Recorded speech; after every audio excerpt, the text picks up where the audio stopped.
Oke, saudara-saudara sekalian. Jadi ini saya di Hotel Horizon. Ya, saya Sarwidi dari Hotel Horizon di Dieng ya. Dieng itu di belakang itu namanya gunung apa ya, Bu? Ini Gunung Perahu. Ini Gunung Perahu yang di Dieng lah, sangat terkenal, sangat indah. Dan ini ada gunung banyak putar gunung kita. Bismo. Ada Bismo, ada Gunung Perahu dan sebagainya. Ini bagus ya untuk view-nya memang luar biasa. Indonesia, kita harus bersyukur pada Tuhan Yang Maha Kuasa. Oke, baik. Karena ini tanggal hari Rabu ya, tanggal 6 Agustus tahun 2025 ini, Bu Dr. Rahmawati Hussein.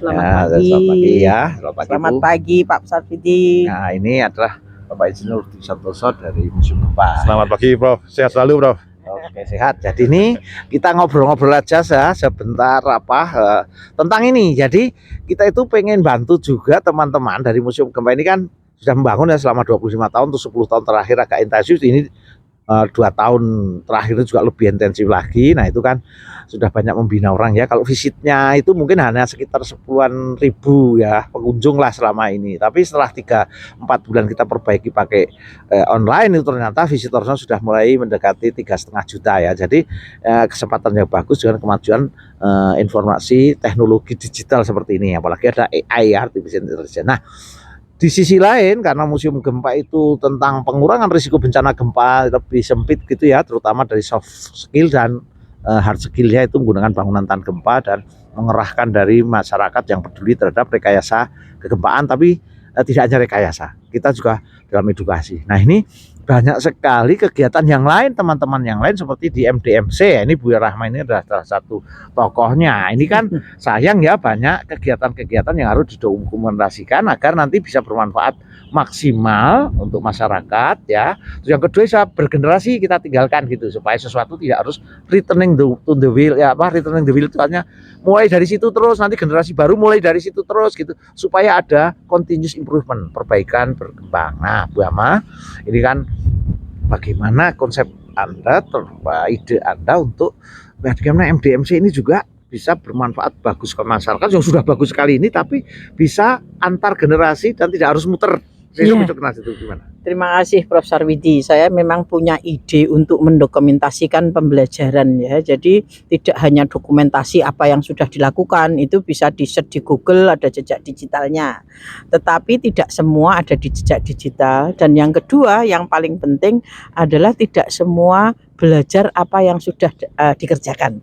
Dan banyak sekali orang juga tidak tahu penanggulangan bencana itu apa. Misalnya taunya respon saja, padahal ada mitigasi, ada pencegahan yang dilakukan Prof. Sarwidi. Itu sebetulnya bagian dari mitigasi dan kesiapsiagaan, supaya orang tahu kalau bangun itu benar ya, tidak secara konstruksi juga aman ya.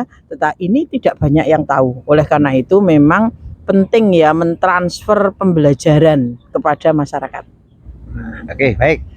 Ya, Pak Dwi, ini kan Museum Gempa sudah punya pengalaman ya sekitar 25 tahun ya, dengan segala kekurangannya lah ya, semua namanya orang, tapi kan kita inginnya membuat sistem yang baik, bergenerasi yang bisa berlanjut begitu ya, supaya tidak mulai nol lagi.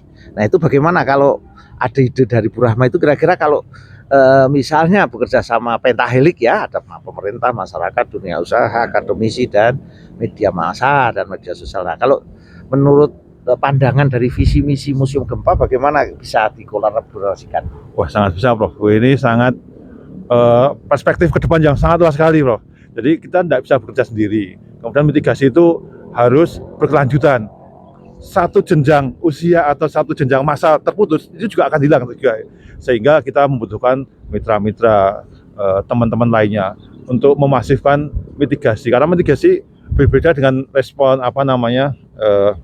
pasca gempa, pasca bencana itu ya, responnya tinggi. Kalau mitigasi kan harus sebelum terjadi bencana kita harus siap dulu Bro.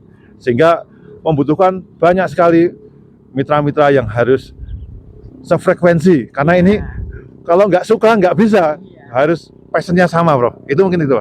Siap, jadi ada banyak persamaan walaupun nanti ada kontek-kontek yang berbeda satu sama lain, tapi ada benang merah yang kita bisa kerjasamakan ya. Dan itu saya kira memang kita mulai dari awal itu segala sesuatu kan ide, karena ide itu dari yang di atas ya.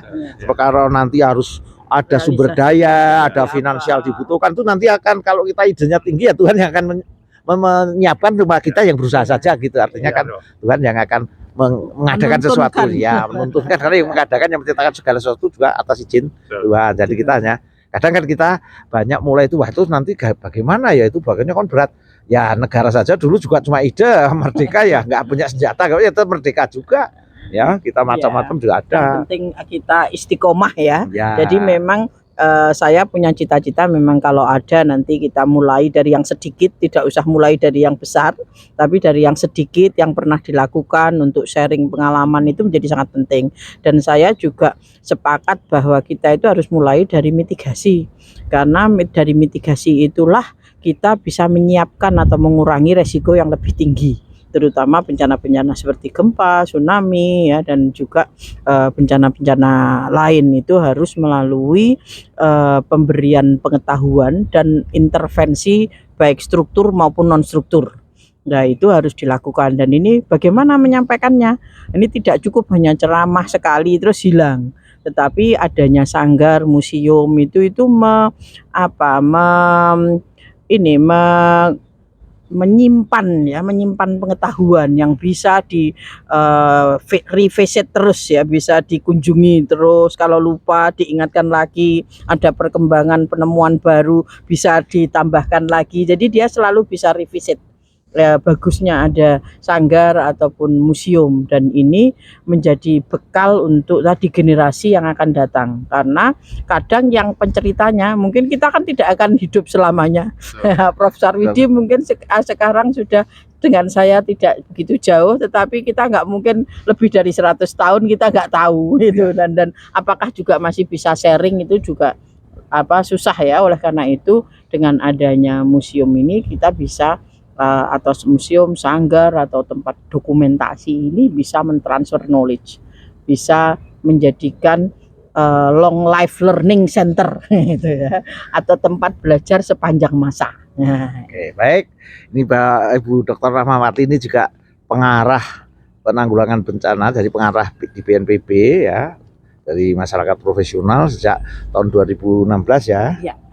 Terus ini sudah harus berlanjut lagi 5 tahun ke depan ya, masuk lagi ya, karena harus kompetisi fair begitu, akan meneruskan. Nah, saya sendiri sudah sejak tahun waktu BNPB didirikan 2008, terus persiapan saya juga ikut mendekati proses, bahkan sebelum ada undang-undang saya juga sudah mulai ngundang, ada bukti-bukti seminar-seminar yang mengarah adanya undang-undang sampai terbentuknya undang-undang ya, kita ikut sedikit banyak ya. Tapi terus saya jadi pengarah BNPB itu dari 2009 sampai sekarang, ini harus segera selesai, akan diteruskan lagi oleh Bu Ahmad dan 8 yang lain karena 9 orang. Jadi saya sudah cukup di sana. Saya selesai nanti jabatan saya dalam waktu dekat. Saya selesai dalam jabatan tapi tidak selesai dalam perjuangan, karena perjuangan itu long life education, karena itu adalah perjuangan untuk kita dan untuk generasi yang akan datang. Terima kasih kalau begitu. Bye-bye dari Hotel Horizon Dieng. Tangguh kita. Tangguh sekali kita.